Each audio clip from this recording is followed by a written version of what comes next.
Welcome also from my side. I will continue with a very specific physical layer topic. And there's a simple reason why I present this. So in the working group, around about 5 years ago, we start with the definition of this wake-up pattern, what's now implemented in the most of the new kind of CAN-FD transceiver. And at the beginning, this term wake-up pattern for this kind of mechanism to wake up a transceiver, it was the working title only. But later on, we have not changed it. And now I get the feedback from the community that here the marketing for this term is more or less a disaster because a lot of people expect that they need a dedicated wake-up pattern on the bus to wake up such kind of transceiver. And my main message to you is you don't need a dedicated wake-up pattern. This kind of transceiver can be woken up with every classical CAN or CAN-FD frame. But let me start at the beginning with the current situation. So more or less 20 years ago, the first fault-tolerant CAN transceiver was in development, and this kind of transceiver has a new feature compared with the existing high-speed CAN transceiver implemented. This was this remote wake-up feature. So it's not a surprise that the customers require this also for a high-speed CAN transceiver. So we set up here a basic concept.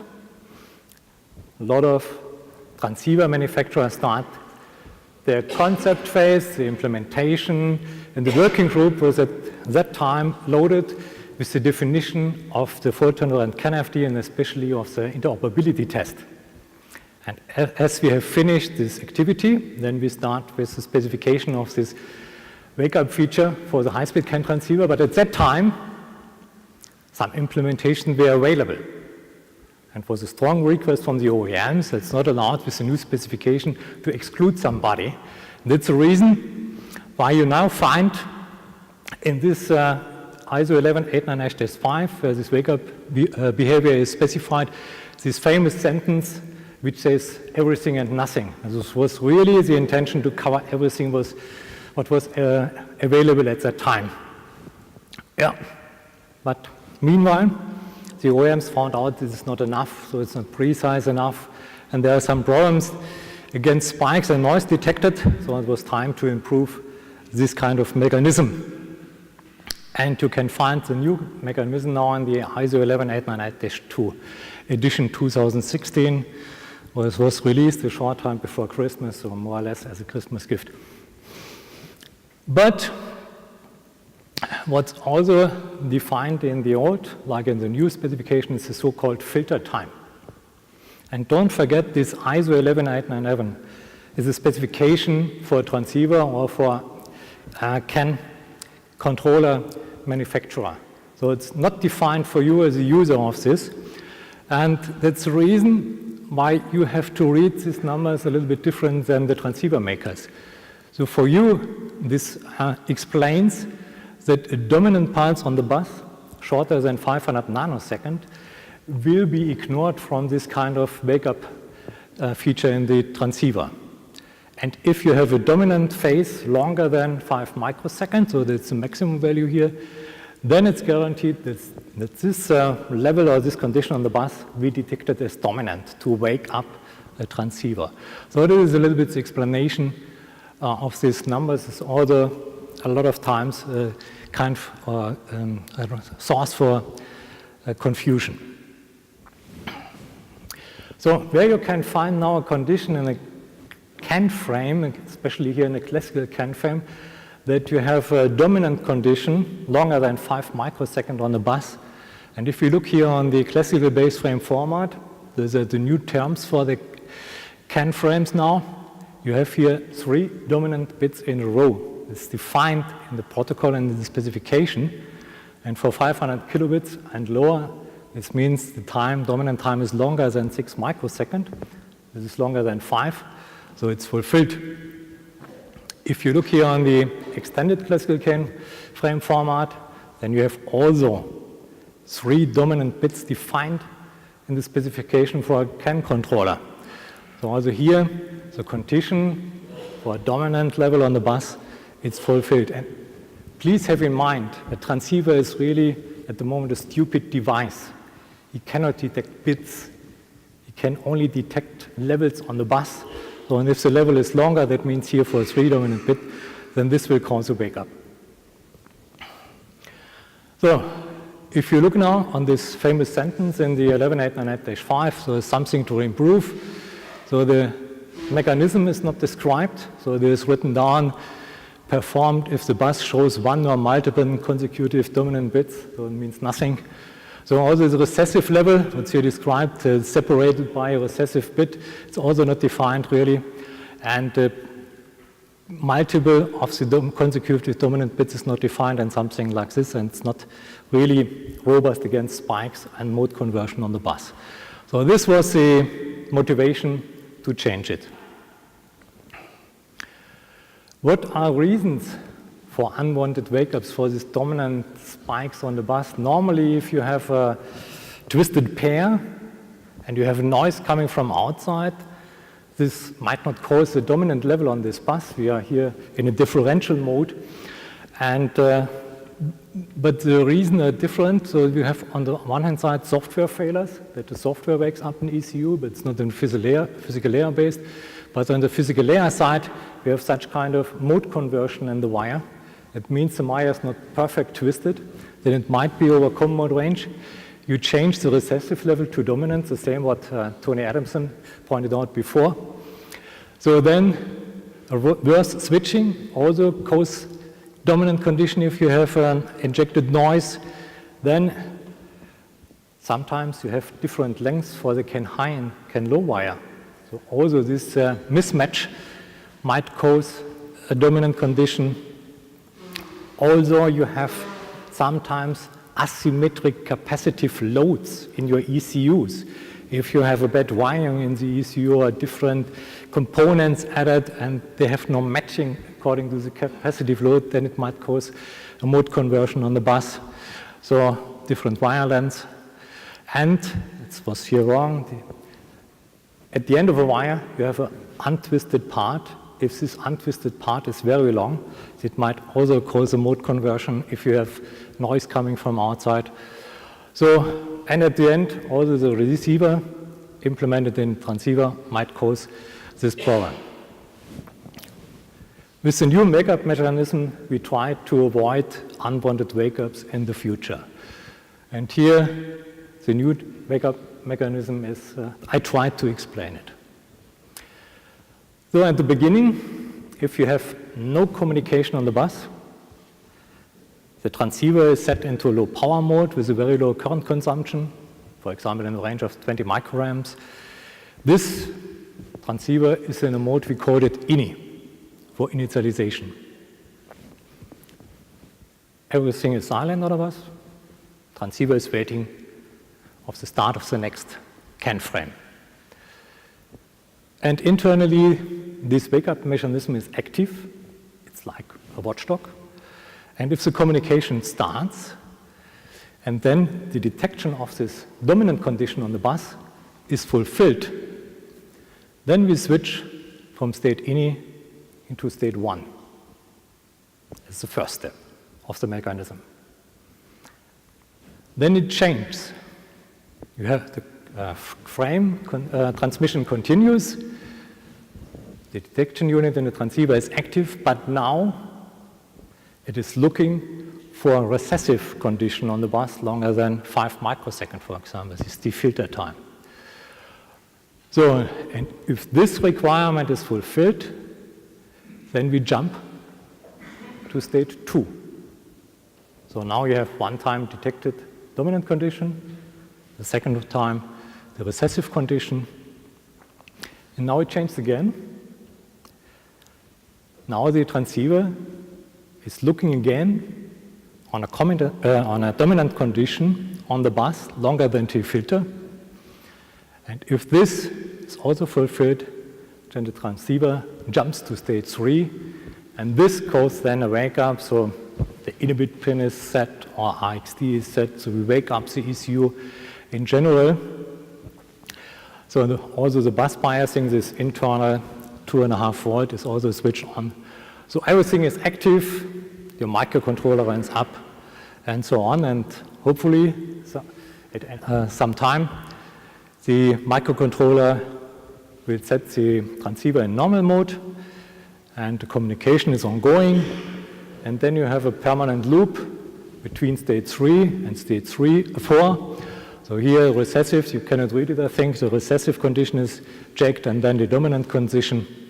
And if you like to go into low power mode again, so there's again no communication on the bus, the transceiver is set into low power mode, and the silence time is longer than 1.2 seconds.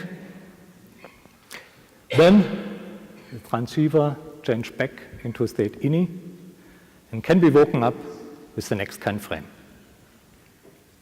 This is the new wake-up mechanism where we try to improve the robustness against noise. But we have some failures which are possible. One of them, so that's the message, sorry. So again, the main message is you don't need a dedicated wake-up pattern. You can use every CAN frame. And really, the device will be woken up here in this way if one frame or the next one is coming in, and then the transceiver will be woken up. And now this failure scenario. First one is a short CAN high to battery supply, 12 volt, 24 volt. Most of the time, this causes a dominant condition on the bus. So this condition is longer than T-filter, so we jump into state 1.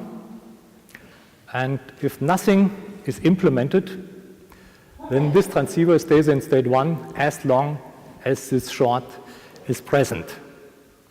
So, but in this state 1, the current consumption of the transceiver might be a little bit higher.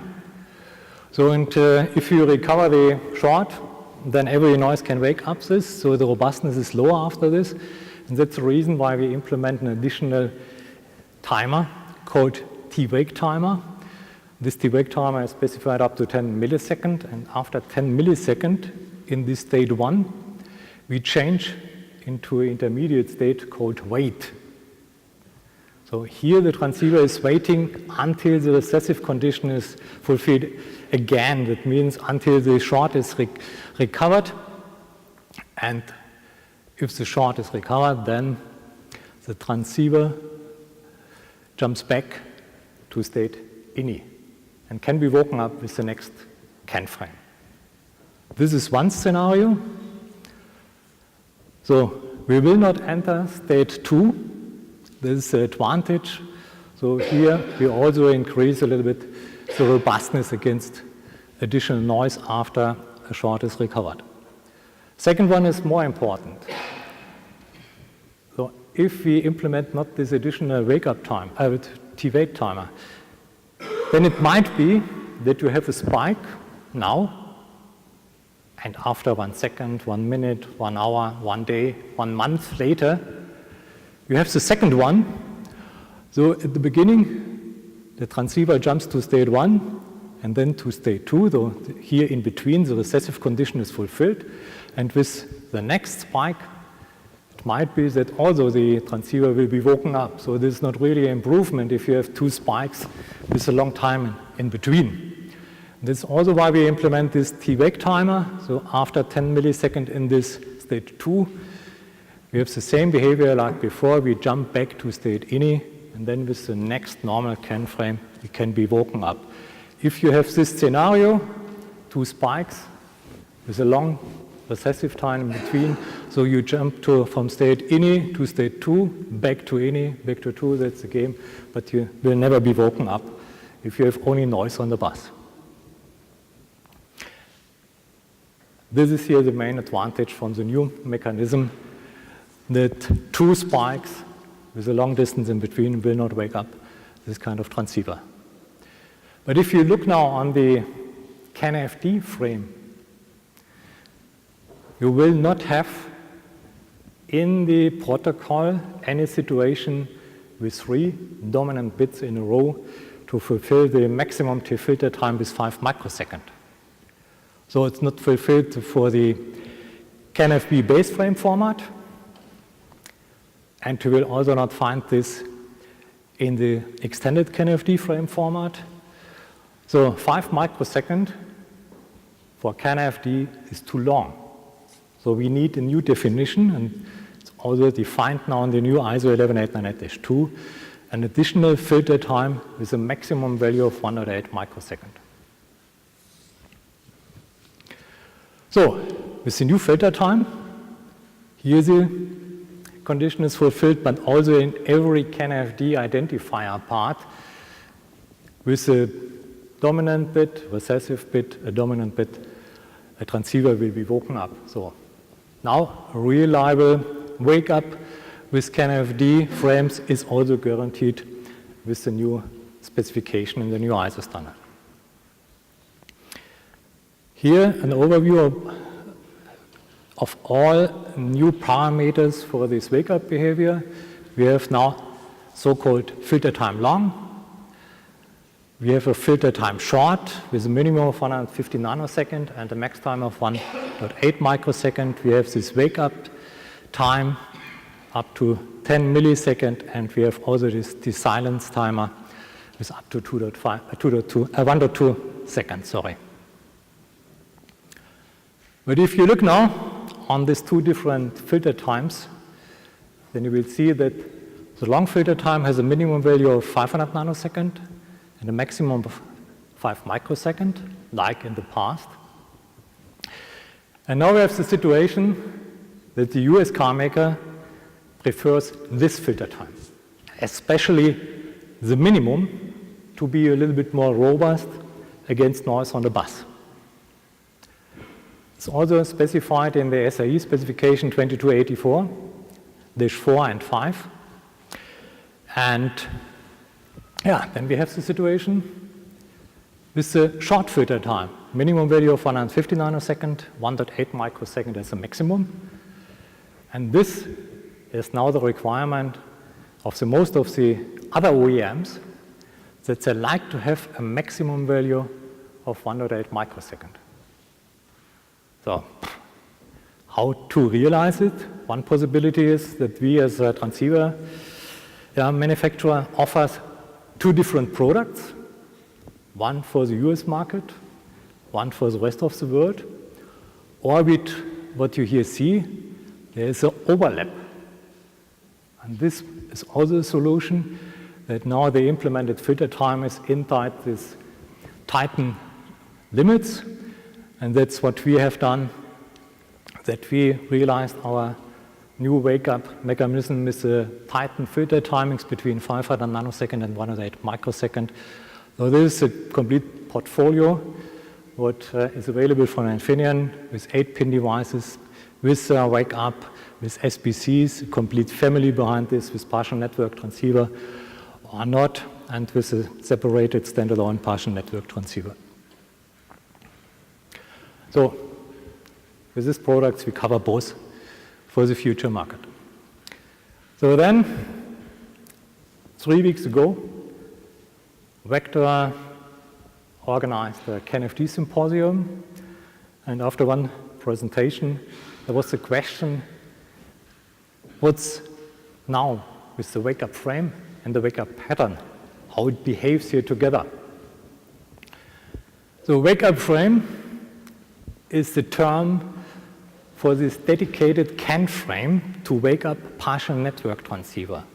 So the difference between a normal remote wakeable transceiver and a partial network transceiver is that it's possible to set the partial network transceiver into a selective wake mode during running communication. So you can reduce the current consumption during running communication, and here to wake up this device again, you need a dedicated wake-up frame. Here you need a dedicated wake-up frame. So, and this is realized and implemented at the moment with for classical CAN frames. If the transceiver is set into partial network mode, then you can wake up these devices. And if we look now on the two different possibilities and two different modes of this kind of transceiver, you might have selective wake disabled, so you don't use this partial network feature. You set this kind of transceiver in the normal low power mode with a very low current consumption.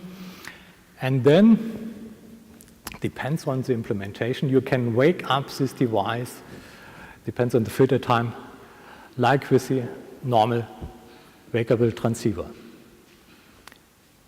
So then we have also a situation with partial network transceiver that the selective wake feature is enabled.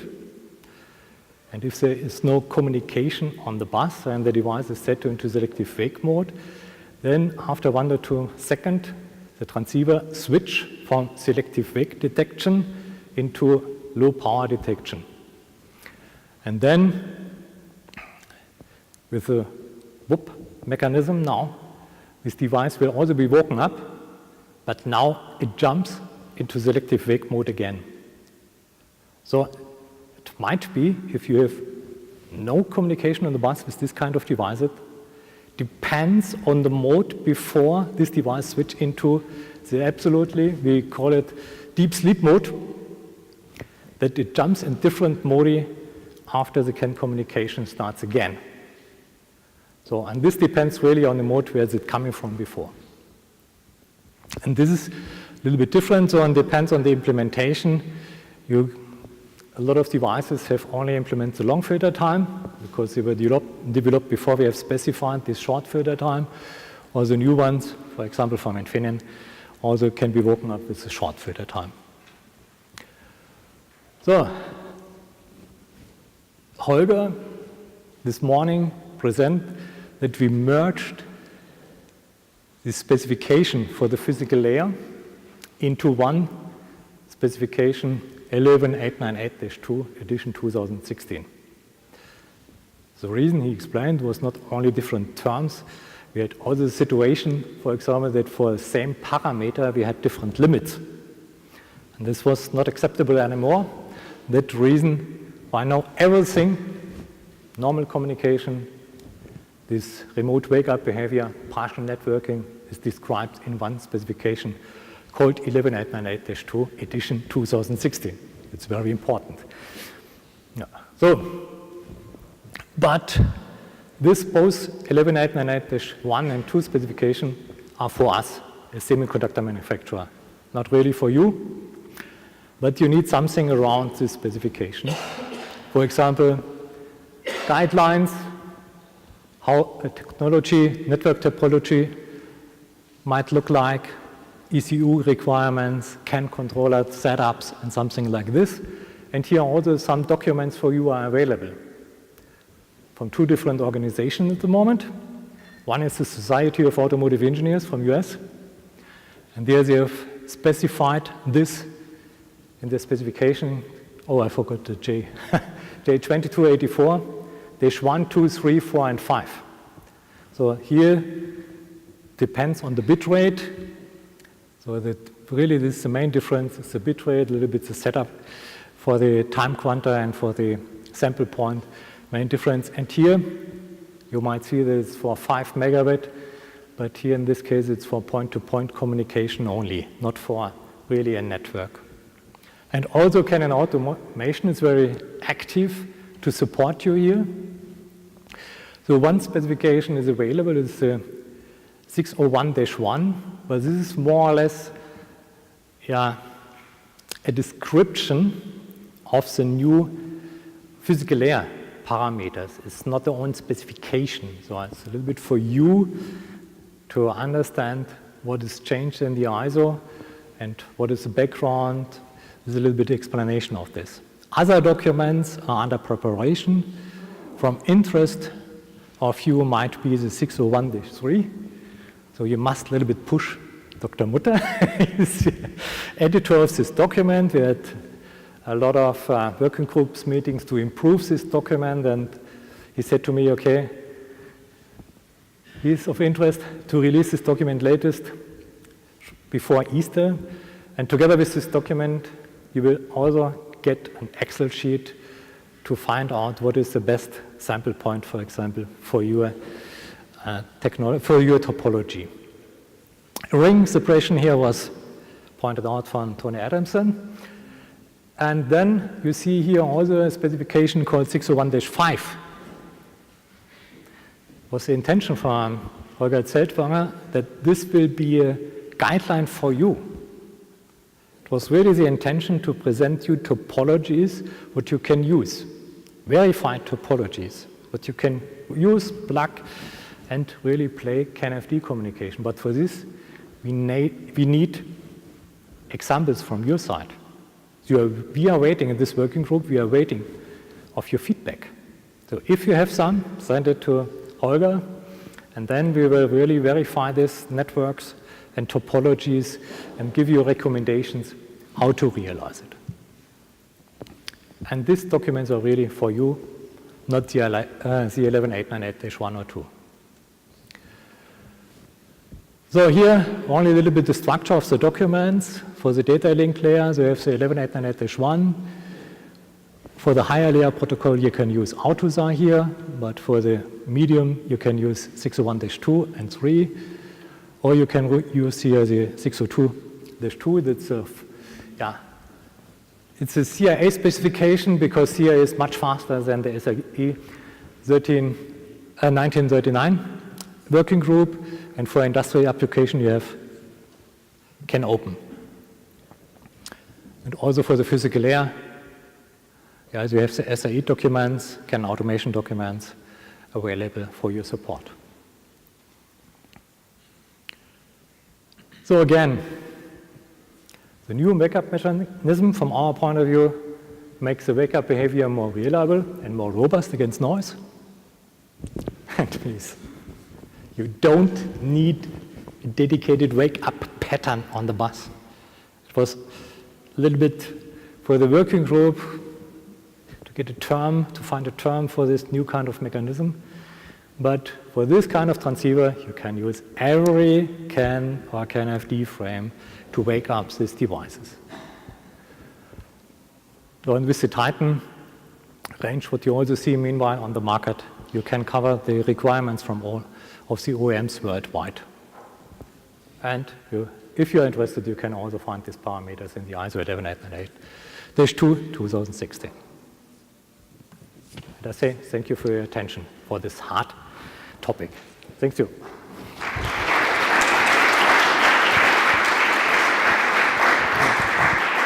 So, thank you very much, Magnus.